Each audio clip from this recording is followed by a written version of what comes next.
ሰላም ጤና ይስጥልን ተመልካቾቻችን፣ ሰላምታችንን እናቀርባለን። ሰሞኑን የአብይ አህመድ አገዛዝ በተለያዩ የአማራ ክልል አካባቢዎች መጠነ ሰፊ የማጥቃት እንቅስቃሴ መጀመሩ ተመልክቷል። የአገዛዙ መገናኛ ብዙሃንም በፋኖ ኃይሎች ላይ ከፍተኛ ጥቃት በመሰንዘር ደምስሰናል የሚሉ መረጃዎችን በስፋት እያወጡ ይገኛሉ። ከፋኖ መንደር የተገኙ መረጃዎች እንደሚያመለክቱት ደግሞ በአገዛዙ ሰራዊት ላይ መጠነ ሰፊ ኪሳራ መድረሱን የሚያመለክቱ ናቸው። በጎንደር ያለውን ወቅታዊ ሁኔታ በተመለከተ እንደዚሁም በአብይ አህመድና በጀነራሎቹ ሰሞኑን ተካሂዶ ስለነበረው አንድ ስብሰባ የተመለከተ መሰናዶ ነው ይዘን የቀረብነው። ኮሎኔል አበራ አዛናው የአማራ ፋኖ ብሔራዊ ንቅናቄ በጎንደር ከፍተኛ ወታደራዊ አመራር ናቸው፣ መስመር ላይ ይገኛሉ። ኮሎኔል አበራ በጣም አመሰግናለሁ። ሰሞኑን የምንሰማው ምንድነው? እናንተ ቀጠና ላይ ከፍተኛ ውጊያዎች እየተደረጉ ነው። ያገዛዙ ሰራዊት በከፍተኛ ቁጥር ገብቷል። የሚሊሻና የአድማ በታኝን ከፊት አድርጎ መከላከያው ከኋላ ሆኖ በፋኖ ኃይሎች ላይ መጠነ ሰፊ ጥቃት መሰንዘሩን አገዛዙም እየገለጸ ይገኛል። ከፍተኛ ወታደራዊ አመራሮች ስብሰባ አድርገው ነበር። በዚህ ላይ ያደረጉት ግምገማ ፋኖን አልቻልነውም፣ ተሸንፈናል የሚል ነው። ስለዚህ አሁን የተሰጣቸው አቅጣጫ ምንድነው? አገሪቱ መንግስት አልባ እንዳትሆን በተናጠል ፋኖን መምታት አለብን የሚል አቅጣጫ ነው ያስቀመጡት። ስለዚህ ከነበረው ሰራዊት በተጨማሪ 80 ሺህ የሚሆን አዲስ የተመረቀ ምልምል ወታደር ወደ አማራ ክልል አስገብቷል። ከነባሩ ጋር አያይዞ እኛ ባለንበት ቀጠና ላይ በተለያዩ አቅጣጫዎች በመምታት የፋኖን አመራር የማዳከም ሥራ ለመስራት አቅዶ ተንቀሳቅሷል። ይህን ሲያደርግ ያው እንደሚታወቀው የ15 ቀን የ1 ወር ወይም የ2 ወር እቅዶችን ያወጣል። አሁን እስከ ሰኔ 30 ድረስ ይህን አደርጋለሁ ብሎ ትዕዛዝ ወስዶ እንቅስቃሴ ጀምር፣ እኛ ደግሞ የራሳችንን ስትራቴጂ ነድፈን ነው የጠበቅነው።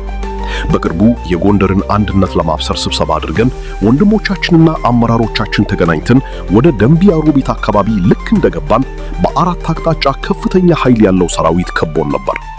እኛ ግን በወሰድነው ወታደራዊ ስልት በወራሪው ጠላት ላይ ከፍተኛ የሆነ ድል አስመዝግበናል። ቆላድባ በሚባለው ከተማ በኩል ከፍተኛ ቁጥር ያለው የአስከሬንና የቁስለኛ ክምር ይዞ ነው የሄደው። የአካባቢው ማህበረሰብም የወደቀውን የጠላት ኃይል እንዲቀበር የተደረገበት ሁኔታ አለ። ይህ የሆነው የጎንደርን አንድነት የማይፈልጉ አካላት መረጃ አሳልፈው በመስጠታቸው ነው። እሱ ሲደርስ ማን እንደሆኑ ወደፊት እንናገራለን። በእነሱ አማካኝነት መረጃ ደርሶት እኛን ከቦ አመራሮችን ለማጥፋት ከፍተኛ ዝግጅት አድርጎ ነበር የመጣው። ውጊያው ከንጋቱ 12 ሰዓት እስከ ማታ ድረስ የተካሄደ ሲሆን በአመራሮቻችን ላይ ምንም አይነት ጉዳት ሳይደርስ በሰላም ወጥተን በድል የተጠናቀቀው ውጊያ ሆኗል። ኮሎኔል አበራ እዚህ ላይ እንግዲህ አብይ አህመድ አገዛዝ ክረምቱ ሙሉ በሙሉ ከመግባቱ በፊት የፋኖ ኃይሎች ከሌሎች ጋርም ተባብረው የጋራ ግንባር ፈጥረው ጥቃት ከመሰንዘራቸው በፊት በተናጠል የተለያዩ ሙከራዎችን በማድረግ ለማዳከም እንቅስቃሴ መጀመሩን በተለያዩ መረጃ ምንጮች አረጋግጠናል። በመጀመሪያ ደረጃ አሁን ብልጽግና የተለያዩ ባለስልጣናትን ልኮ በጎንደር በደላላም ይሁን በገንዘብ የመስሪያ ቦታና ህንጻ ሰጣቸዋለሁ በማለት ሰዎችን ለማስገባት መሞከሩን መረጃው አለን። ሁለተኛ ደረጃ ውጊያ የሚያደርገው የአብይ አገዛዝ በስልጣን ላይ ቆይቶ ለመኖር ካለው ፍላጎት የተነሳ ነው። እኛ ደግሞ ይህንን አንፈቅድም ብለን ከወጣን ቆይተናል። ትልቁ ስጋታቸው ግን ጎንደር አንድ ከሆነ ውጊያው ያበቃል የሚል ነው። ጎንደር የስበት ማዕከል ነው። ስልጣን ለመስጠትም ሆነ ከስልጣን ለማውረድ ትልቁን ኃላፊነት የሚወጣ ማዕከል መሆኑ ይታወቃል። ምሳሌ ብንጠቅስ ወያኔን ለመጣል የጎንደር ወጣት ጥይት እየተተኮሰበት አይሆንም ብሎ የኢትዮጵያን ሰንደቅ ዓላማ ይዞ የወጣውና አጠቃላይ የአማራ ክልል ወጣት ያን ያደረገው ለዚህ ነው። ስለዚህ ጎንደር አንድ ከሆነ እንወድቃለን የሚል ፍርሃት ስላላቸው ነው። በከፍተኛ ኃይል ቢመጡም እኛ የራሳችንን ሥራ ሰርተን እየጠበቅን በጠላት ላይ ከፍተኛ ድል እየተቀዳጅንና አሳፍረን እየመለስናቸው እንገኛለን። ከሰኔ 1 ጀምሮ በተከታታይ ውጊያ ላይ ነን። በሰው ኃይልም በማቴሪያልም ጥሩ ዝግጅት ስላለን ጠላትን እየመታን ያለነው።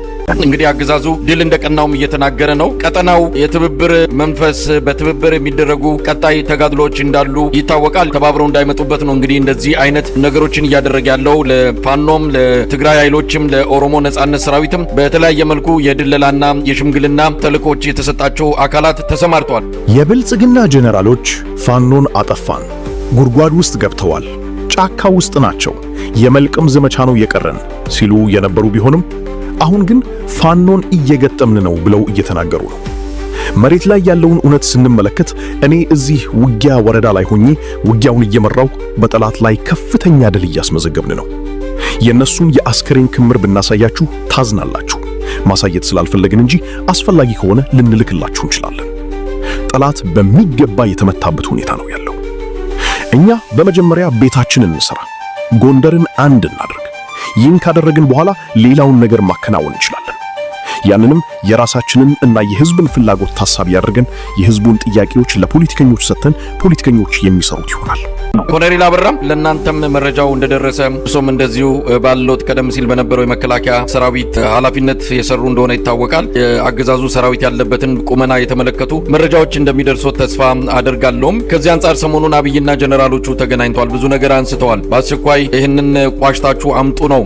ከኔ ጋር የነበሩ የድሮ ጓደኞቼ ጄኔራሎችና ኮሎኔሎች ይደውሉልኛል።